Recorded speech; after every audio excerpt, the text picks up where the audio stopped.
So this is a relevant thing. I think I've learned a lot about this actually in the last few years, things that I just didn't imagine. And part of it's due to the mapping systems that are available now. I think we've learned some of the detail of the circuits, which we didn't understand before. When we used entrainment alone is quite helpful, but being able to visualize the circuits has really helped a lot. In terms of what you're going to see, it's good to anticipate what type of atrial tachycardia you might be facing when you go in to ablate that patient. Now, obviously, if you do the first case, you're going to have a much better idea because you know what your lesion set was. Hopefully, you did a great job, so everything's blocked. And you know whether they had de novo fibrosis. You know also that if you did a PVI in a patient with normal left atrial voltage, the chances of them having AT are pretty low, and if it is, it's probably related to something right around the edges of the pulmonary veins. So there probably are two gaps in a pulmonary vein, and there's a little reentry. I'm not going to really talk about that. I'm going to give some examples of the cases that I think are a little more difficult to sort out and sort of what to look for. So the stepwise approach, so if you we used to do this actually a fair amount. This was the Bordeaux old approach where they went to try to ablate patients back to sinus rhythm. And that involved a number of lines. It involved doing café ablation in the septum. And when you use that approach, you see a lot of macro reentrant ATs in follow-up.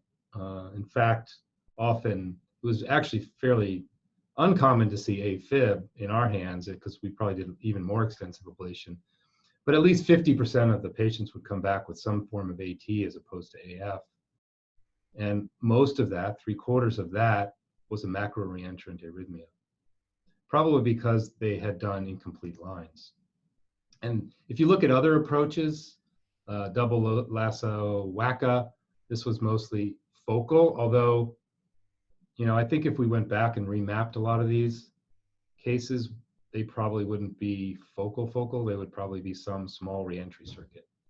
80% macro reentrant after you do the Paponi approach, which was anatomical rings without really checking for block. And then sort of Nadamani using a café approach where, again, similar to the Bordeaux approach, but not trying to isolate the veins or do lines in particular, just ablating cafés until termination of the AFib. And then you'd start to see the worst ATs actually, septal and free wall reentry, which can be probably one of the more challenging things because there's not necessarily a clear endpoint in those ablations. So this is literally a patient I did beginning of this week. When you see this, it's pretty much bad news. First of all, they're probably not going to do very well with any ablating you do. What do you ablate? I think I ablated that and that, maybe that, not really. But I think what we know is that when you see fibrosis, the chances of having an AT on coming back really high after ablation. This is extreme, but clearly this patient you have to worry about. You can actually predict somewhat what type of reentrant AT you're going to have as a function of where the fibrosis is. First of all, if you have low voltage areas, this was a paper, Japanese group that looked at inducibility of atrial tachycardia at the time of ablation. And what they found was in patients who didn't really have low voltage areas, you didn't really see left atrial flutter. You could induce a fib, you could induce common atrial flutter, but you couldn't induce macro reentrant, roof dependent, perimitral, or other ATs very frequently without background fibrosis. With fibrosis, not only could you induce a fib, but you could induce multiple other left atrial, and everyone who knows this. So, and I always ask the fellows in our institution, when we see someone with de novo left atrial flutter, what's the one thing you're going to see when you go in that left atrium? You'll map it, you'll figure it out, but you're going to see fibrosis in that atrium. You just don't have de novo left atrial flutter in the absence of fibrosis. It's really just pretty much not going to happen. And the region of scar seems to also produce or predict the type of atrial tachycardia you might see. So perimitral ATs are associated with more septal fibrosis, roof dependent, more posterior than septal. So not only does fibrosis predict that you're going to have AT, but where you have the fibrosis may actually predict the mechanism. So let's start with a case. And I tried to pick cases, they're not simple. I tried to pick cases where was illustrating a point that I thought was particularly useful to know. And so there's essentially 3 cases, and then I had some bonus cases depending on how things are going. So this is a 65-year-old man, has a history of persistent AFib. He'd been in it for a year and a half, so almost a year and a half. He had prior ablation with pulmonary vein isolation. He had cafe ablation on the septum and in the anterior wall. Not something I would have done, but he came back to us. He presented for a second ablation with recurrent AT. We put a duodecapolar catheter. 10 poles lie on the lateral RA and in the CS. We'll show you a picture of that. And then we overdrive pace 20 milliseconds faster than the tachycardia cycle length from the distal coronary sinus. I'll show you first of all, the setup. So this is that duodecapolar catheter. What happens, you put it from the leg and you loop it around the right atrium and it goes out into the coronary sinus. There are 10 poles on the right atrium and 10 poles within the coronary sinus. Actually, and I think this is an important point, it's really useful when you're mapping these atrial tachycardias. And I know this is sort of maybe what the opposite of what Brad teaches of using fewer electrodes to diagnose things. But I find in these atrial tachycardia cases, frequently there's not only just one, there may be multiple. And it can be tough to tell changes in tachycardia mechanism even when you only have a coronary sinus catheter. And so when I get called in to help people, okay, well, I can't figure this out. It's, well, consider, let's put up a catheter in the right atrium and we can watch activation sequences. We get a much better idea of the mechanisms when you can see what's happening in both the right and the left atrium. So here's the tachycardia, and I'm going to ask you a question about this pacing. And the question will be, based on the response to overdrive pacing, what is the most likely rhythm diagnosis? Is it macro reentrant flutter involving the anterior wall of the left atrium, a focal AT from near the distal coronary sinus, perimitral flutter, or a focal AT from the left inferior pulmonary vein? So this is and I'll tell you that this, and there's a poll up with the different choices. And I'll tell you, I'm not trying to fool you about whether we entrain this. It's entrained. This is entrained. We accelerated the atrial cycle length to the pacing cycle length.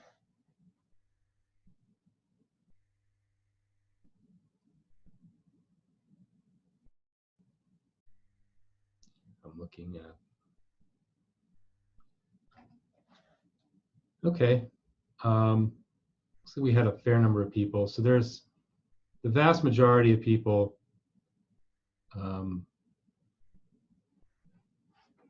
Stop share. So the sharing results, great. So perimitral flutter, 3/4 of people. And I think that's the answer. Again, I said most likely. I didn't say this is definitely the diagnosis, but I'll show you why I think. So this is just an important pacing tip that can help you sort out arrhythmias. And this particular finding is really pretty good for perimitral flutter, which is, I think, the answer. And there's a couple of key observations. First, you always check to see whether you actually accelerated the tachycardia. So that's number one. And when you take the boards, that will be on there. They'll show you something that looks like you could interpret it, but then it turns out you can't interpret it because you never caught up to the tachycardia or you didn't capture. One of the tips for that, if I go back, is that just eyeballing it, you look and see that this pacing stimulus relationship to the previous beats to all the tachycardia is fixed.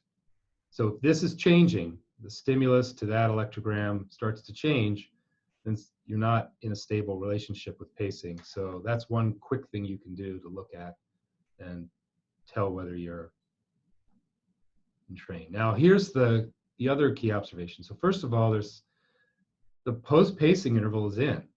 So when you're pacing from the distal coronary sinus and you see the return cycle, you can see that that's in. So the tachycardia, that particular electrode is in the circuit. The other key observation is that all the electrograms that are upstream are also in the circuit. So if you measure this cycle, that cycle, which I measured in blue, that cycle, those are all the pace cycle lengths. So this is going all the way around the circuit to get to these electrodes. So these are orthodromically activated and from an electrode that's just right next door. So how do you do that? Well, you have to be in a reentry circuit, and you have to be in it, dead in it, in order to see this sort of preserved orthodromic activation upstream. And so, you know, why? So if the coronary sinus is in that circuit, chances are it's perimitral flutter. Left inferior pulmonary vein wouldn't preserve all of these electrograms orthodromically because the proximal part of the coronary sinus wouldn't be in that circuit. Nothing focal would look like this. So focal ATs don't behave like this. And I'll show you data on that. We looked at CTI dependent, perimitral, and focal ATs and some other macro like roof dependent. What we found was you see a very long stimulus to upstream electrogram, more than 75% of the tachycardia cycle length in every case. Every case where you're in the circuit or close to it, you'll see this same phenomenon. You'll see this phenomenon, long stim to upstream electrograms in every case. It's the nature of reentry when you're in or close to the circuit. Oops, I'm going backwards, sorry. Focal ATs, you never see that because there's no reentry circuit. There's no second wavefront to collide with your pacing wavefront. You can't set up the situation of constant fusion, and so you see a short stimulus to the formerly upstream electrograms, and so you get a short stimulus to electrogram time. And then if you're far away from a macro reentrant circuit, you'll also see that sort of focal response. So this can be really useful. You can do the whole map and figure out where you want to ablate, but the chances of this being perimitral flutter are extremely high. Now, a lot of people would say, well, I don't like to pace tachycardias because I might change them or terminate them. First of all, it may be helpful to decide where you're going to map. So you could map both chambers, but you could decide, okay, well, I know this is in the right atrium because I just paced and it's out. The truth is that you will not terminate or alter tachycardia if the tachycardia cycle length is stable and you don't pace much faster than the tachycardia itself.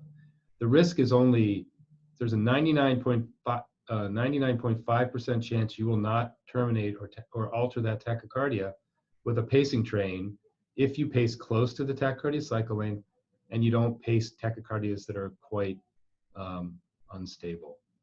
The other key to remember, and this is probably half the reason that people terminate tachycardia, is you don't synchronize the pacing to a reliable atrial electrogram. So what we've done here on our mapping system is we pick an electrogram that it can sense. So usually we try to pick the catheter we're pacing from. In this case, it's the ablation catheter. And we make sure that this electrogram is being sensed reliably, so that when you come on pacing, it's not going to pace here or here. If it comes in too early, will terminate the tachycardia. If the first beat is synchronized, it comes in at almost the tachycardia cycle length, and now it's slightly faster, and now you can see you're accelerating it. So syncing it is probably the most important thing, and many people forget to do that or don't even bother to try, and that's a big mistake because you'll terminate a lot of tachycardias that way. This is sort of the idea of downstream pacing, where you've got a circuit like this. You've got electrodes upstream and electrodes downstream. If you have your electrodes here and you pace here, you get orthodromic activation of these upstream electrodes. If you pace way up here and all of your electrodes are downstream, you don't get that same effect. So one of the things that I always do is I try to pick an electrogram that's downstream so that I might observe this upstream pacing effect with reentry. This is another cartoon to demonstrate the same thing, where we put a pen array into a circuit. Say here's a figure of 8 circuit. We pace in an isthmus, and we have electrodes that are both downstream and upstream. We're recording electrodes that are downstream and upstream from that pacing site. By coming in and pacing at more downstream, and I have some upstream electrodes to look at, I can watch the whole circuit go around and get that long stimulus to upstream electrogram timing. That, number one, proves that I've got reentry, and then second, can tell you whether you're close to the circuit or not. So here is another case where we bring a patient back, and we did activation and voltage mapping during sinus rhythm. And you can see on the anterior wall, there's a fair amount of scar around the pulmonary veins, but also sort of on the anterior wall of the left atrium. And if you put this sort of early meets late indicator, you can kind of get this idea that there's a line, potentially a line of block along the roof of the left atrium.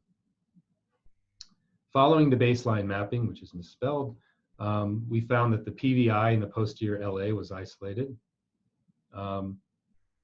CS musculature isolated. We created a mitral line in addition to isolating CS musculature, and then we induced atrial flutter with rapid pacing. Here it is.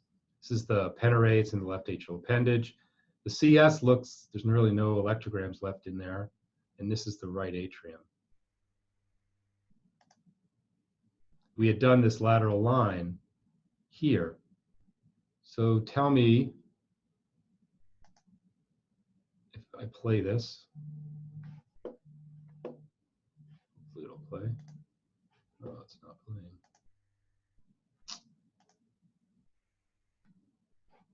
You can kind of tell from the activation. I'm sorry, I don't know why. I hope this isn't true of all these.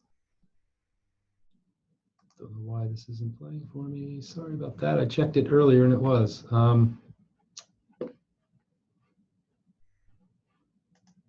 Trying to see if I close it.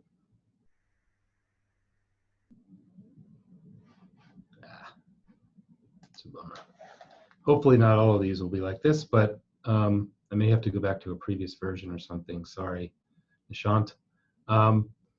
What we see here, though, is that there's what looks like a focal source of tachycardia on this side of a line that had been created.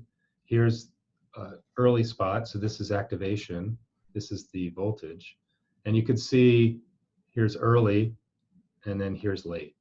So the activation breaks out in all directions here and goes around the valve.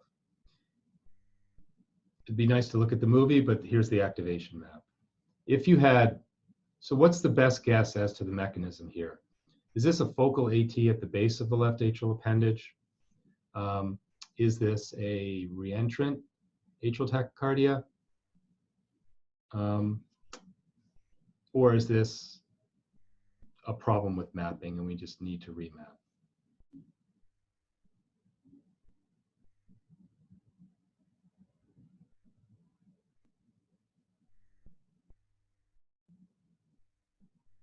So the answers are coming in fast and furious.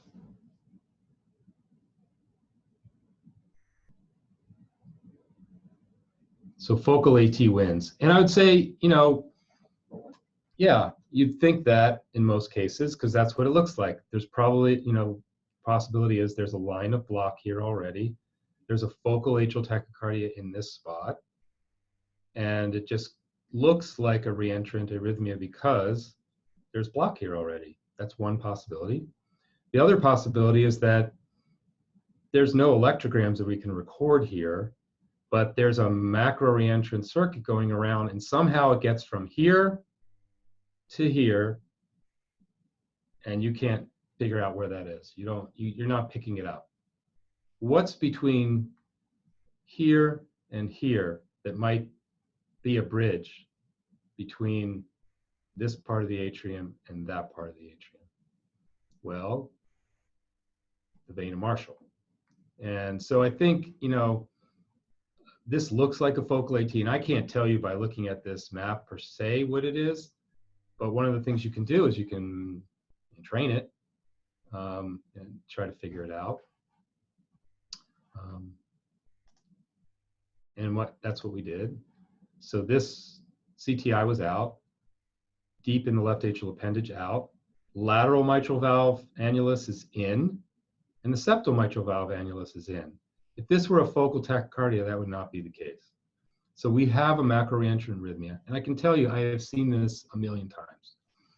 Now, could you ablate this site and be successful? Yes, but it's not the reason you think. You think, well, I diagnosed an atrial tachycardia that's focal, and I ablate here, I got the focus, we're done.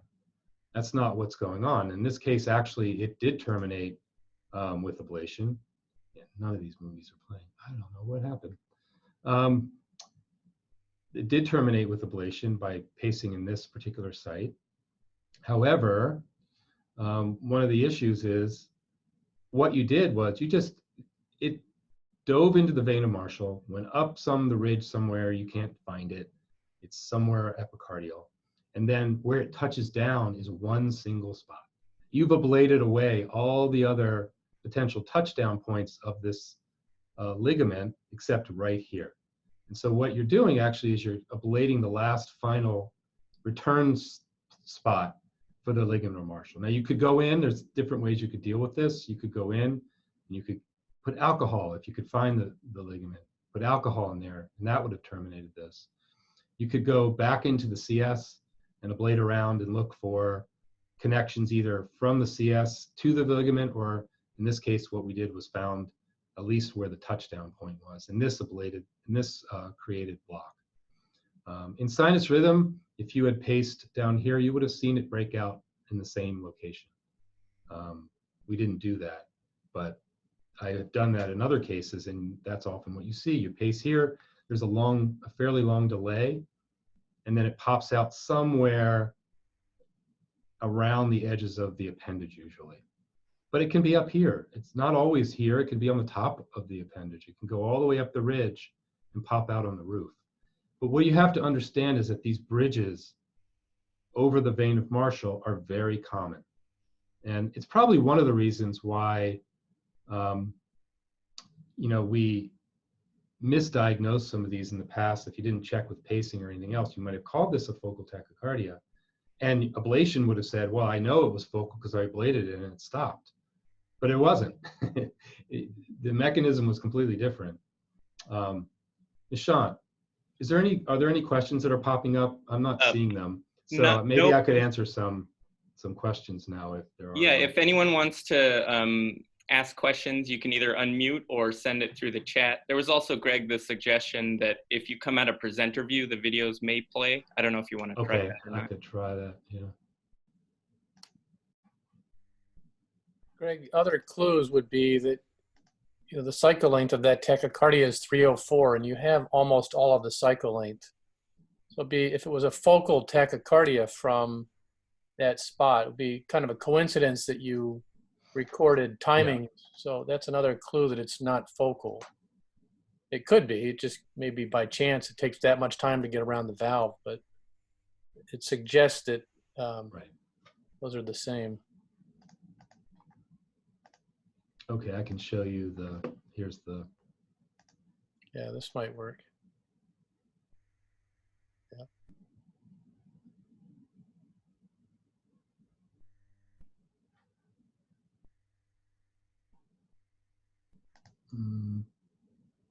let me see if now it works.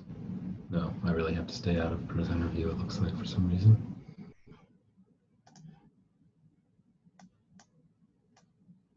Okay, sorry about that. I don't know why that happens, but it did. Okay.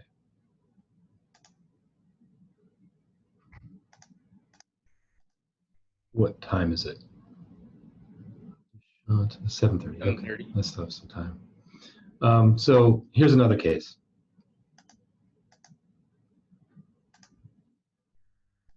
Where was I? Oh, okay. So the other point I wanted to make was often you'll see some real slowing in a circuit and it breaks out. You know, like unlike this one where if you went along the endocardial surface where it was marked gray, we just couldn't find any potentials. I mean, there was nothing in this zone where we had ablated, zippo. Whereas what you find, and so you know that probably what's going on is that that circuit is diving somewhere else. So in this case, it was the vein of Marshall. It will go sometimes just to the epicardial surface of the atrium, and you won't see any endocardial potentials. If you're going to get it easily from the endocardial side, you often see something called what I call bridging potentials. Right in that slow zone, you see almost a very large portion of the tachycardia circuit in a small zone. So in this case, you can see there's these really fractionated, really long signals right in the zone. When you ablate these, and this is a macro reentrant circuit sneaking through this little area, and you see these bridging potentials, you know that probably within a few seconds of coming on, it's going to terminate because the circuit is actually endocardial. When it's epicardial, what you'll see is split potentials along what looks like a line of block. And what it's doing there is it's diving somewhere epicardial and then coming back to the surface, to the endocardial surface somewhere else. And so look, that will give you a clue. If you see split potentials, it doesn't mean it's blocked. It means there's probably a portion of the circuit that you can't visualize. Did you want anything to that, Brad? No, that was good. How often do you have to go into the CS or? Well, for that one, you know, frequently. Yeah, I mean, so I've changed the way you know, if you look back and look at the way what this looks like a mess, but what's happening is this one was a difficult one to block. But what I do now is you can see the different colors of lesions here. I always, if I'm going to do a lateral mitral line, I always do the pulmonary vein side, and then I go to the other side of the ridge. I go all the way up to the top, and I point in from the appendage along the ridge and drag it all the way down. It's amazing how many times mitral flutter, perimitral flutter will terminate, particularly if there's been a prior line. It will terminate when you just do the ridge right here, because the ligament of Marshall is trying to touch down somewhere along this ridge. And if you ablate from the top to the bottom, you'll often break it. And often it'll be in the middle somewhere, not down here, sometimes even up at the top, but often right in the middle of the ridge as you're ablating, you'll see mitral flutter terminate. And then carry it to the valve. So that when I'm doing a mitral line, I'll do this, the PV side, the ridge side, carry it to the valve, and then go in the coronary sinus. And then I would give that even a separate color, like an orange color, to know that I've ablated along the epicardial surface from the coronary sinus, and pointing usually up and towards the atrium to get the atrial signals here from the other side.